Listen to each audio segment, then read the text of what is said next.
जय श्री महाकाल। तांत्रिक और तंत्र विद्या।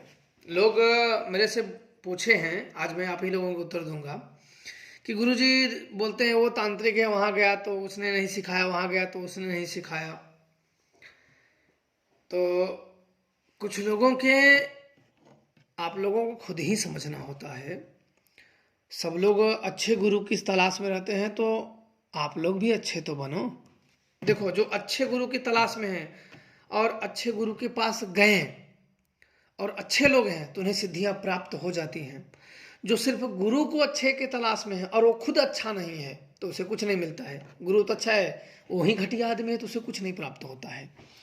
और दूसरी बात, शमशान साधना जो तांत्रिक बने फिरते हैं लोग ना, ऐसी लोगों की बातों में जल्दी पड़ना मत। जिंदगी चाहिए तो ऐसे लोगों को जल्दी सिद्धियां नहीं प्राप्त होती हैं। ये सिर्फ लोगों को बहकाने का काम करते हैं। तांत्रिक का मतलब होता है तंत्र का ज्ञान होना। और जब तक आप लोगों को मंत्र का भेद ना समझ में आए, मंत्र भेद, आप लोगों को क्या प्राण किलन मंत्र आते हैं? क्योंकि तंत्र क्रियाएं में जो तांत्रिक होते हैं, प्राण किलन मंत्र आते हैं।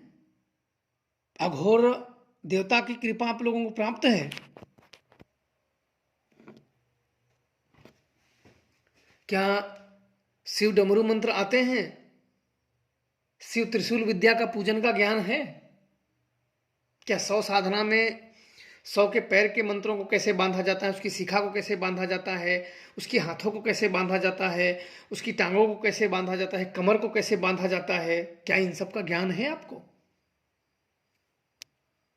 100 साधना की शमशान साधना में आपको पता है किसके? अष्टदिक्पालों की पूजा का विधान पता है आपको? 64 योगिनियों का पूजा का विधान मालूम है? भैरव भैरव की कृपा प्राप्त है? बिना भैरव की कृपा प्राप्त करते आप शमशान में जा ही नहीं सकते हो। किसी भी प्रकार की शक्तियों को आप शमशान में सिद्ध नहीं कर सकते हो। बस आप अगर भैरव की शक्ति की कृपा नहीं प्राप्त है तो शमशान में जाओगे, भूत प्रेत छल लेंगे आपको। कोई इधर से कूदेगा, बोलेगा हाँ महाराज जी अनुभव हो गया, मर जाओगे ऐसे। वो सिखाने वाला भी तो मरेगा, लूट लूट के मर जाएगा, और तुम तो ऐसे भी मर जाओगे। बिना भैरव की कृपा से किसी भी प्रकार की शमशानी शक्तियां सिद्ध नहीं होती, इतना ध्यान रखना। और अड्ड बड्ड ऐसे नहीं, गाबड़ गिल्लों को, चिन्नी चोरों को भैरव की कृपा इतने जल्दी नहीं प्राप्त होती है, कई वर्ष लग जाते हैं। और इसके बाद उनको एक स्थान दिया जाता है। मैं यहाँ नहीं बताऊंगा, नहीं कुछ कमीने लोग ऐसे भी उसको यूज करके बताने लगेंगे, क्योंकि कॉपी वाले चोर साले बहुत बैठे हैं कि चोरी करके तुरंत बताने लगते हैं। मुझे बड़ा खराब लगता है। खुद का ज्ञान दो ना। आपके पास है, मेरे पास भी ऐसे आ जाता गुरु जी, मैं अपने शिष्यों को साधना करने लगा, मेरी रक्षा करने लगा। शिष्य तुम्हारा है, मैं क्यों रक्षा कर? देखते हैं फिर भी किसी का लड़का है, किसी का लड़का है, चलो रक्षा कर देते हैं। और बोलते तांत्रिक भैया तू कब से तांत्रिक बन गया? कब से साधनाएं की तांत्रिक सिद्ध करने में कई वर्ष लग जाते हैं। तो इसलिए बातों का आप लोग ध्यान रखोगे तो सुखी रहोगे, अन्यथा अपने पीछे दुर्भाग्य ही लेके जाओगे। क्योंकि भैरव भी साधना अगर की जाए और उसमें कुछ त्रुटि की जाए या अज्ञान के कारण कुछ भूल की जाए तो सौभाग्य के स्थान पे दुर्भाग्य को ही उजागर करते हैं। भैरव साधना में अगर असफलता या कुछ त्रुटि की जाए तो सौभाग्य के स्थान पे दुर्भाग्य को ही उजागर करते हैं। आपको क्या लगता है ऐसे होती है भैरव भैरव जी की सिद्धि? ऐसा होता तो सभी लोग भैरव को ही लेके चलते। आज लोग तो जो सिद्ध किए उनको भी काम नहीं बन रहे हैं। उनसे सिद्ध करने के बाद चाहे बिजनेस पे चलवाओ, काम पे चलवाओ, शत्रु विनाश पे चलवाओ, किसी पे चलवाओ, लेकिन बगैर पूजा के नहीं चलते हैं। इतना ध्यान रखना। कोई बोल दे मैं फ्री में काम करता हूँ, अरे फ्री में कौन काम करेगा? कौन करेगा भाई? कोई बोले मैं बोलता हूँ इतने मेरे पास मरीज है, मैं दे देता हूँ, फ्री में काम करो। लेकिन अब बात पे टिकना, मुंह से जो निकले ना तो जीबान वहीं पे टिके रहना कि फ्री का बोल के कुछ और मत बोल देना। जुबान जो बोली जाए तो वो उस पे रखो कि फ्री तो फ्री। कोई भी व्यक्ति, आप लोग बताइए, क्या ये फ्री जो बोलते हैं फ्री का करते हैं, क्या सच में ये फ्री का करते हैं? और फ्री में करते हैं तो ये किससे करते हैं? और करते भी तो क्या करते हैं, किससे करते हैं?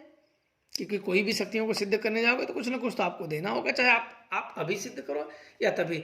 ऐसा होता तो शक्तियों के पास आप मुंह उठाए जाओ, शक्तियां लेके चले जाओ। और फ्री में जब शक्तियाँ मिलती तो हमें उसके पास जाने की, फ्री में कराने की क्या जरूरत है? हम खुद नहीं ले लेते फ्री में शक्तियाँ, हमें उसके पास जाने की जरूरत ही नहीं है। तो ये सब फ्री का फंडा क्या होता है, समझ जाना आप लोग।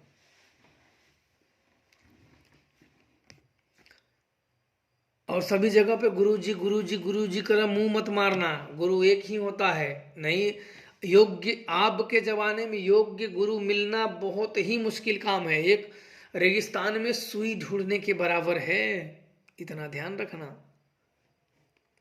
एक सुई ढूंढने के बराबर है, और मिल भी गया तो कई वर्षों के बाद ही सिद्धियां प्राप्त होंगी। और मन में अधीरता है तो कुछ भी नहीं प्राप्त होगा, जो प्राप्त होगा वो भी खो दोगे, कुछ भी नहीं प्राप्त होगा। अधीरता व्यक्ति लालच, अधीर व्यक्ति को लालच उत्पन्न कर देता है, और लालच सदैव व्यक्ति को दुखी करता है। किसी को ठीक करने का दुख, किसी को कुछ काम मिलने का सुख, किसी को बिजनेस में, किसी को शत्रु का, किसी को किसका, अनेकों समस्याएं घेर लेती हैं, अनेकों कामनाएं घेर लेती हैं, और कामनाओं की पूर्ति करते करते तुम अपनी शक्तियां खो दोगे, और तुम वही शक्तियां तुम्हारा गर्दन दाब देंगी भूत प्रेत, और मर जाओगे फिर। इसीलिए जो घर गृहस्थी वाले लोग हैं उनको सिर्फ और सिर्फ अपने पूजा पाठ से मतलब रखना चाहिए, इससे ऊपर गए तो गए काम से, फिर अपने घर परिवार को वो आग लगा लेते हैं। तो इसलिए काफ़ी सोच समझ के ही करना चाहिए लोगों का। बाकी आप लोग की जैसी इच्छा आप लोग कर सकते हैं। जय श्री महाकाल।